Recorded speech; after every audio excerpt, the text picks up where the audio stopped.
Assalamualaikum warahmatullahi wabarakatuh. Sebelumnya kami ingin mengucapkan terima kasih kepada teman-teman sekalian yang sudah hadir pada kesempatan kali ini. Kami dari kelompok 4A akan membawakan materi sarana dan prasarana pelabuhan.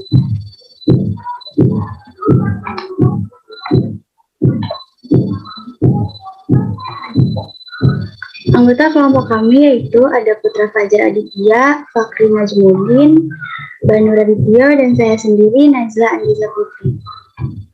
Poin penjelasan materi kami adalah yang pertama deskripsi sarana dan prasarana pelabuhan, strategi pengembangan pelabuhan, jenis-jenis pelabuhan, menjelaskan zonasi pelabuhan, dan menjelaskan bangunan fasilitas pada pelabuhan. Yang pertama, mendeskripsikan sarana dan prasarana pelabuhan. International Facility Management Association mendefinisikan manajemen sarana dan prasarana sebagai praktek orang dalam mengkoordinasi pekerjaan organisasi kerja fisik. IFMA memandang manajemen sarana dan prasarana sebagai sebuah proses manajemen terpadu, mempertimbangkan orang, proses, dan tempat dalam konteks organisasi.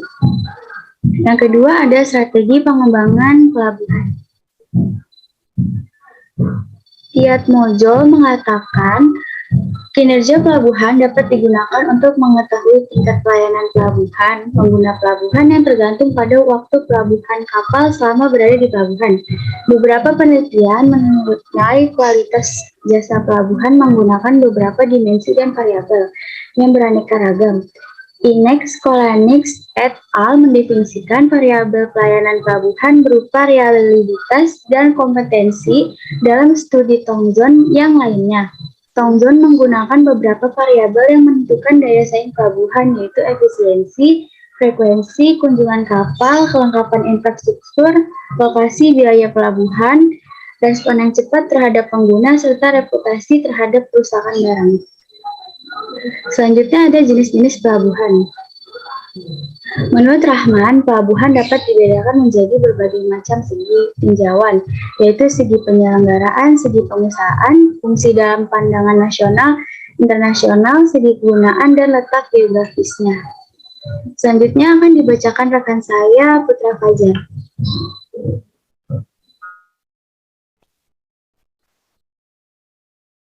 Berdasarkan segi penyelenggaraan. A. Pelabuhan umum. Pelabuhan ini diselenggarakan untuk kepentingan pelayanan masyarakat umum yang dilakukan oleh pemerintah dan pelaksanaannya diberikan kepada badan usaha milik negara yang didirikan untuk maksud tersebut. Di Indonesia dibentuk 4 badan usaha milik negara yang berwenang mengelola pelabuhan umum diusahakan, yaitu PT Pelabuhan Indonesia atau Persero. 1. Berkedudukan di Medan, PT Pelabuhan Indonesia Persero. 2. Di Jakarta, PT Pelabuhan Indonesia Persero. 3. Di Surabaya, dan PT Pelindo. 4. Di Ujung Pandang.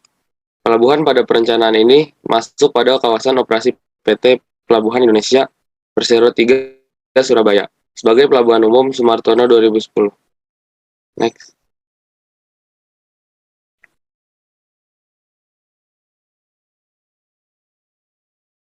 Berdasarkan segi kegunaan.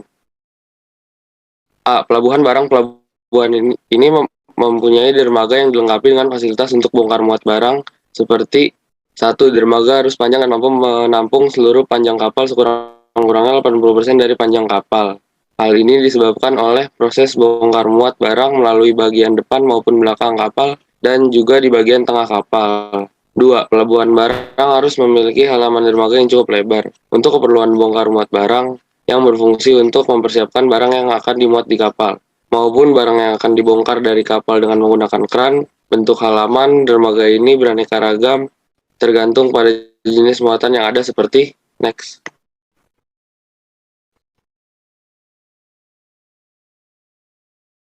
B. Pelabuhan penumpang seperti halnya pelabuhan barang. Pelabuhan penumpang juga melayani bongkar muat barang, namun pada pelabuhan penumpang, barang yang dibongkar cenderung lebih sedikit. Pelabuhan penumpang lebih melayani segala kegiatan yang berhubungan dengan kebutuhan orang berpergian. Oleh karena itu, di daerah belakang dermaga lebih difungsikan sebagai stasiun atau terminal penumpang yang dilengkapi dengan kantor imigrasi, keamanan, direksi pelabuhan, maskapai, pelayaran, dan lain sebagainya.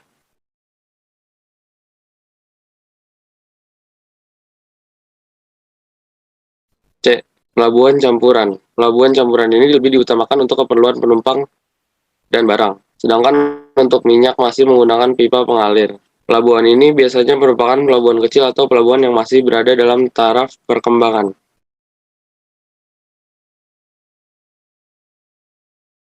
Pelabuhan minyak. Pelabuhan minyak merupakan pelabuhan yang menangani aktivitas pasokan minyak. Letak pelabuhan ini biasanya jauh dari keperluan umum sebagai salah satu faktor keamanan. Pelabuhan ini juga biasanya tidak memerlukan dermaga atau pangkalan yang harus dapat menampung muatan vertikal yang besar, karena cukup dengan membuat jembatan peranca atau jembatan yang lebih menjorok ke laut, serta dilengkapi dengan pipa-pipa penyalur yang diletakkan persis di bawah jembatan. Terkecuali pada pipa yang berada di dekat kapal harus diletakkan di atas jembatan guna memudahkan penyambungan pipa menuju kapal. Pelabuhan ini juga dilengkapi dengan penambat tambahan untuk mencegah kapal bergerak pada saat penyaluran minyak. Next. Pelabuhan ikan. Pelabuhan ini lebih difungsikan untuk mengakomodasi para nelayan. Biasanya pelabuhan ini dilengkapi dengan tempat pelelangan ikan atau TPI, alat pengawet, persediaan bahan bakar, hingga tempat yang cukup luas untuk perawatan alat menangkap ikan. Pelabuhan ini tidak membutuhkan perairan yang dalam karena draft kapal penambat yang digunakan oleh para nelayan tidaklah besar. Next. F. Pelabuhan militer. Pelabuhan ini lebih cenderung digunakan untuk aktivitas militer. Pelabuhan ini memiliki daerah perairan yang cukup luas serta letak tempat bongkar muat yang terpisah dan memiliki letak yang agak berjauhan. Pelabuhan ini berfungsi untuk mengakomodasi aktivitas kapal perang. Contoh pelabuhan pangkalan Angkatan Laut Utama Surabaya. Selanjutnya dibacakan oleh rekan saya Fakri. Berdasarkan segi usaha. A. Pelabuhan yang diusahakan. Pelabuhan ini sengaja diusahakan untuk memberikan fasilitas-fasilitas yang diperlukan oleh setiap kapal yang memasuki pelabuhan dengan aktivitas tertentu seperti bongkar muat, menaikkan menurunkan penumpang, dan lain sebagainya. Yang B. Pelabuhan yang tidak diusahakan. Pelabuhan yang tidak diusahakan. Pelabuhan ini hanya merupakan tempat singgah kapal tanpa fasilitas bea cukai, bongkar muat, dan lain sebagainya. Next.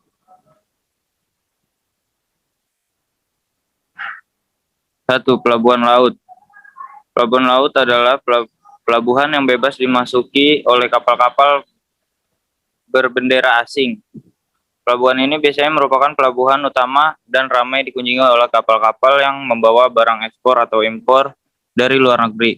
2. Pelabuhan pantai. Pelabuhan pantai adalah pelabuhan yang lebih dimanfaatkan untuk pedagang dalam negeri. Kapal asing yang hendak masuk harus memiliki izin khusus. Berdasarkan segi fungsi perdagangan nasional dan internasional. Berdasarkan segi letak geografis, pelabuhan buatan adalah suatu daerah perairan yang dilindungi dari pengaruh gelombang dengan membuat bangunan pemecah gelombang, breakwater, yang merupakan pemecah perairan tertutup dari laut dan hanya dihubungkan oleh suatu celah yang berfungsi untuk keluar masuknya kapal. Next.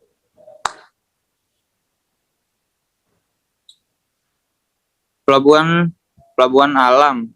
Pelabuhan alam merupakan daerah perairan yang terlindungi dari badai dan gelombang secara alami. Misalnya, oleh suatu pulau, jazirah, atau terletak di teluk, estuari, dan muara sungai. Di daerah ini pengaruh gelombangnya kecil. Next.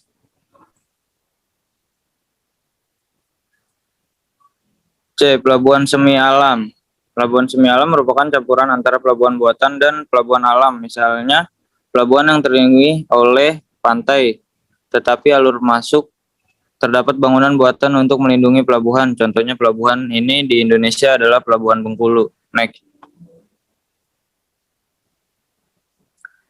Berdasarkan sistem pelabuhan.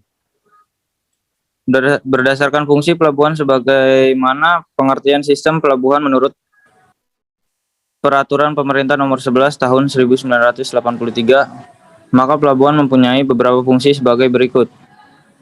Yang A, interface, yaitu pelabuhan sebagai tempat pertemuan dua moda atau sistem transportasi darat dan laut, sehingga pelabuhan harus dapat menyediakan berbagai fasilitas dan pelayanan jasa yang dibutuhkan untuk perpindahan barang atau penumpang ke angkutan darat atau sebaliknya.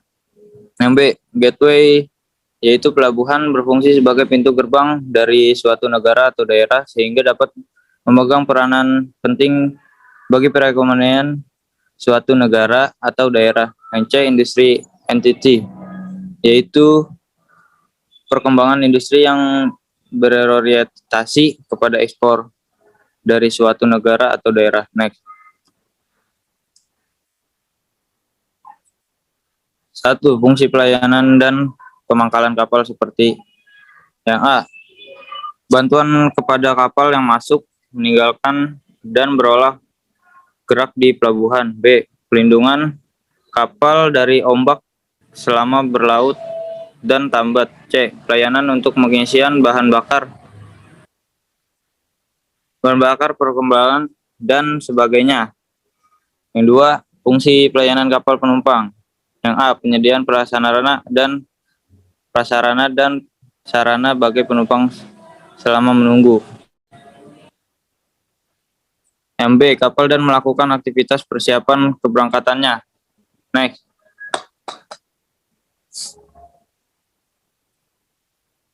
Fungsi penanganan barang seperti penyediaan prasarana dan sarana untuk penyimpanan sementara, pengapakan penimbunan barang, konsentrasi muatan, dan dalam kelompok yang berukuran ekonomis atau diangkut. Fungsi pemrosesan dokumen dan lain-lain seperti penyelenggaraan dokumen kapal oleh Syah Bandar. Next. Selanjutnya akan dibacakan oleh Banu.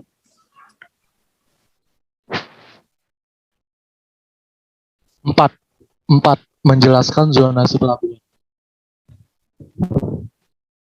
Next. Ditinjau dari letak fasilitas atau bangunan pada pelabuhan, pelabuhan dapat dibagi menjadi 3 zona meliputi A, sisi laut atau seaside. Yang pertama meliputi sisi wilayah perairan sampai dengan sisi dermaga. Sebagian besar pengguna zona ini adalah kapal sebagai alat transportasi laut. Oleh karena itu, daerah ini harus didesain agar memungkinkan melakukan kegiatan dengan mudah. Ada beberapa hal yang harus dipertimbangkan pada zona seaside, antara lain yang pertama ada ukuran kapal, yang kedua standar-standar tertentu, yang ketiga ada fasilitas yang terdapat pada zona, terus yang keempat ada kolam pelabuhan, yang kelima ada pemecahan gelombang, yang terakhir ada alur pelayaran. Teks. Yang B, sisi terminal, meliputi area dermaga dan terminal serta fasilitas pendukung operasi di darat. Zona ini merupakan zona transisi dari zona laut dengan zona darat. Di zona inilah terdapat fasilitas terminal penumpang. Adapun fasilitas yang terdapat pada daerah ini meliputi yang pertama di dermaga, kedua bangunan terminal, ketiga kegiatan pendukung operasi, yang terakhir meliputi fasilitas pandu kapal. Dan yang berikutnya C, daerah daratan atau landside, meliputi daerah penunjang sirkulasi di darat, terdiri dari area parkir serta jaringan-jaringan jalan pendukung aksesibilitas. Next. Yang kelima, menjelaskan bangunan dan fasilitas pada pelabuhan. Next.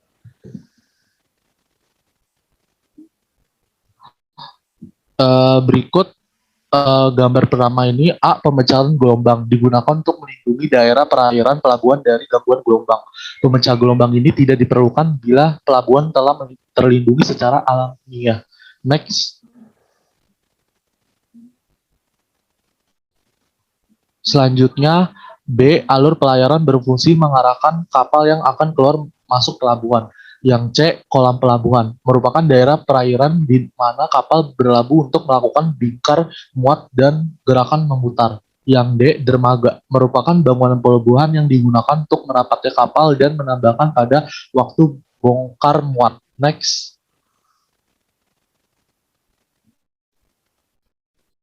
Berdasarkan bentuk dermaga terbagi menjadi dua bagian, yaitu wharf, bentuk dermaga yang memanjang secara garis pantai dibuat berimpit dengan garis pantai maupun menjorok ke laut. Wharf dibangun apabila kedalaman laut hampir merata dan sejajar dengan garis pantai.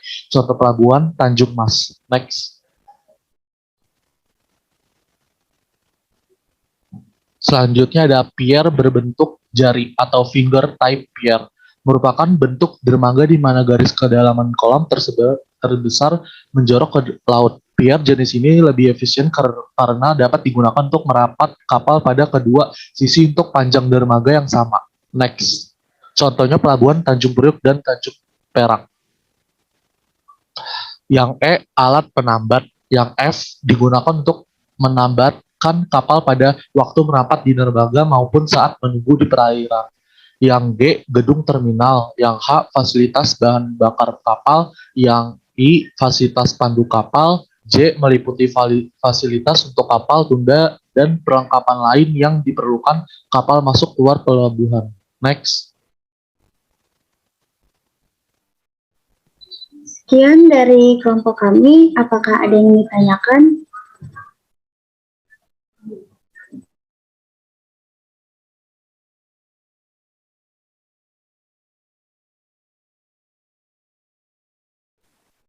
Izin bertanya, Lala.